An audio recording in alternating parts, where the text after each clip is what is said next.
Hello बच्चों, let's read this question. So this question says a block of wood of mass 9.8 kg is suspended by a string. A bullet of mass 200 gram strikes horizontally with a velocity of 100 meter per second and gets embedded in it. Then the maximum height attained by the block is, ठीक है।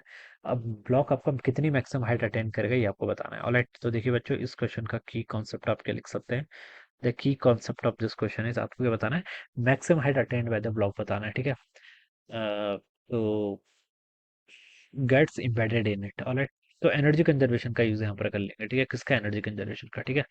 Energy conservation का use देखिए question में हम इसलिए कर पाएंगे ना, इस पर भी हम आते हैं, ठीक है। देखिए आपका ब्लॉक जो है वो आपके एक स्ट्रिंग से कनेक्टेड है। इसको समझते हैं, देखिए पहले प्रॉब्लम बोलना के चाह रहा है।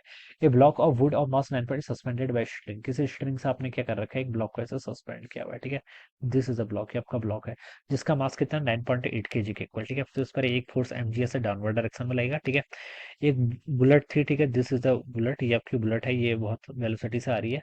वुडन ब्लॉक का मास तो देखिए आपको, इसका मास आपको 9.8 kg के इक्वल क्वेश्चन में ऐसे गिवन किया हुआ है, ठीक है। ए बुलेट ऑफ मास 0.2, सॉरी, 200 ग्राम या फिर 0.2 kg का बुलेट है वो इससे स्ट्राइक तरीके से हॉरिजॉन्टली स्ट्राइक कर रही है विद वेलोसिटी।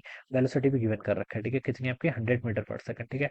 तो ये आपके 100 मीटर पर सेकंड के इक्वल इसकी इनिशियल वेलोसिटी है।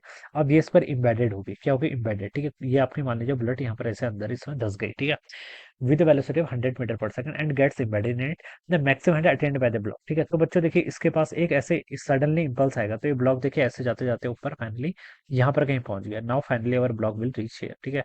ब्लॉक आपका फाइनली यहाँ पर पहुंच गया, ठीक है। M G M capital M plus small M G, तो अब भी ऐसे डाउनवर्ड डायरेक्शन में लेगा, ठीक है। ये इतना क्या हो गया, इसके यहाँ पर से डिस्प्लेसमेंट हो गया, ठीक है। अब हमसे बोल रखा है, देखिए मैक्सिमम हाइट अटेंड, ये आपकी कितनी हाइट अटेंड की होगी, ये है चीज, इसकी वैल्यू आपको यहाँ पर से कैलकुलेट करके बतानी है, ठीक है। अब बच्चों देखिए यहाँ पर हम कैसे सॉल्व करेंगे इस क्वेश्चन को। पहले तो मोमेंटम कंजर्वेशन लगा लीजिए, ठीक है, इनिशियली बिफोर कॉलिजन, ठीक है। जो आपकी बुलेट थी, बुलेट का मास कितना है, 0.2 kg इंटू उसकी velocity 100 metre per second, plus आपका जो ब्लॉक था वो उसका मास आपका 9.8 kg के इक्वल था इंटू इनिशियली रेस्ट पे था, तो इनिशियल वेलोसिटी 0, ठीक है। अब यहाँ पर लगा लीजिए इस सिचुएशन में, जब इस पर जस्ट धसेगा उस वाले सिचुएशन में, जैसे ये बुलेट जस्ट इस पर इम्बेडेड हो जाएगी, तब देखिए टोटल मास कितना हो जाएगा, 9.8 kg तो ब्लॉक का मास था, 0.2 kg इस बुलेट का मास था, तो टोटल मास आपका यहाँ पर 10 kg के इक्वल हो गया। इनटू कुछ वेलोसिटी आ जाएगी, वो वेलोसिटी मैंने v बोल दी, ठीक है। अब इस पर जैसे ही टच हो गया, धस गया, अब वेलोसिटी इसकी v, ठीक है। जैसे देखिए ये बुलेट इस पर स्ट्राइक करेगी, ये क्या देगी, इसको इंपल्स देगी, ठीक है। तो मोमेंटम कंजर्वेशन तो मैं लगा ही सकता हूँ, अगर हम बुलेट और ब्लॉक पे एक सिस्टम कंसिडर कर लो। तो यहाँ से देखिए ये कितना रहेगा आपका, 0.2 इंटू 100 करेंगे तो ये 20 is equal to 10 times v के इक्वल हो जाएगा। और वेलोसिटी की वैल्यू कितनी आएगी यहाँ से आपकी, 2 मीटर पर सेकंड के इक्वल आएगी, कितनी, 2 मीटर, ठीक है। तो 2 मीटर पर सेकंड, ये आपको यहाँ पर क्या मिल गई, इसकी वेलोसिटी मिल गई, ठीक है।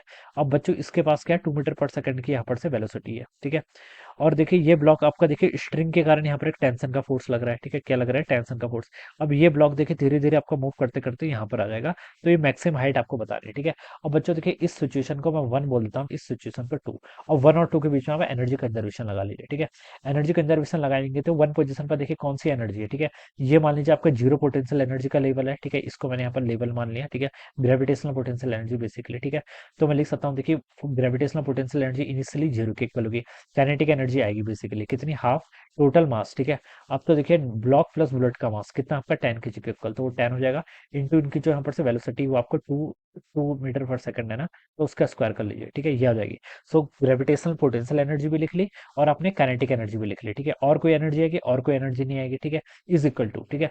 अब देखिए फाइनली 2 पोजीशन पर देखिए, ये इसकी मैक्सिमम हाइट है, ठीक है। क्वेश्चन ये बोल रखा है ना, at maximum height, maximum height पर वेलोसिटी जीरो हो जाती है, तो काइनेटिक एनर्जी की टर्म कितने आएगी, जीरो। प्लस देखिए यहाँ पर किसके अगेंस्ट वर्क डन किया है, ग्रेविटी के अगेंस्ट वर्क डन किया है, क्या, ग्रेविटी के अगेंस्ट, ठीक है।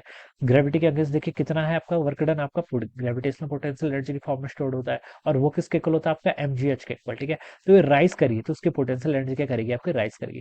तो टोटल मास देखिए कितना हो जाएगा, capital M plus small M आपका 10 के equal, into acceleration due to gravity, question बोला गया जी लेने के लिए, इंटू आपका क्या हो जाएगा, एच क्या है, कितनी हाइट ऊपर गया, तो वो आपका एच के इक्वल हो जाएगा, ठीक है। यहाँ से इतना देगा। अब इसको सॉल्व कर लीजिए, 10 से 10 कैंसिल, 2 2 जा 4, 4 2 जा 2, 2 इज इक्वल टू कितना आएगा, 10 इंटू एच के इक्वल, और एच की वैल्यू यहाँ से कितनी आएगी, फिर आपकी 0.2 मीटर के इक्वल, तो ये इतनी हाइट तक राइज करेगा, ठीक है। तो बी वाला ऑप्शन क्या होगा, यहाँ से करेक्ट आंसर रहेगा, ठीक है। बच्चों देखिए एक चीज आप यहाँ पर और समझने की है ना, देखिए ग्रेविटेशनल पोटेंशियल एनर्जी जो होती है ये ग्रेविटेशन फोर्स क्या, आपका कांस्टेंट फोर्स है, ठीक है। और कांस्टेंट फोर्स का वर्क डन सिर्फ आपके किस पर डिपेंड करता है, आपका डिस्प्लेसमेंट पर डिपेंड करता है, ठीक है। और देखिए ग्रेविटी का फोर्स डाउनवर्ड लग रहा है, किस ये एक्सिस मान लीजिए आपकी एक्स एक्सिस है, this is my Y axis, ठीक है। तो फोर्स किस डायरेक्शन में लग रहा है, वाई डायरेक्शन में, तो उसका जो वर्क डन में वही कंपोनेंट डिस्प्लेसमेंट का कंट्रीब्यूट करेगा जो कि वाई एक्सिस के अलावा, ठीक है। तो वाई एक्सिस के अलावा तो देखिए इसका डिस्प्लेसमेंट इतना हुआ है, कितना एच के इक्वल, ठीक है। तो वर्क डन यहाँ पर ये आएगा, ऐसे एक्स एक्सिस के अलावा कंसिडर नहीं करना है, क्योंकि फोर्स एम जी इधर को है, डिस्प्लेसमेंट एक्स एक्सिस के अलावा बिल्कुल भी कंसिडर नहीं हुआ, क्योंकि फोर्स और डिस्प्लेसमेंट के बीच में एंगल कितना रहेगा 90, और वर्क डन कितना आएगा फिर 0 के इक्वल। इसको आप डायरेक्ट देखिए, ये कॉमन स्टेटमेंट है, जनरल स्टेटमेंट है, हमने पढ़ा हुआ है, work done by constant forces depends upon the initial and final position, it does not depend upon the path, path पर तो डिपेंड ही नहीं करता, बस इतना याद कर लो। और वाई एक्सिस का लॉन्ग डिस्प्लेसमेंट देख लो कितना हुआ है एच का, तो एच का वर्क डन यहाँ पर सीधा इतना हो जाएगा, ठीक है। तो बी ऑप्शन क्या होगा इसका correct answer. So this will be the answer, answer B will be the right answer of this question. So I hope you all understood this concept, all the best and thank you so much.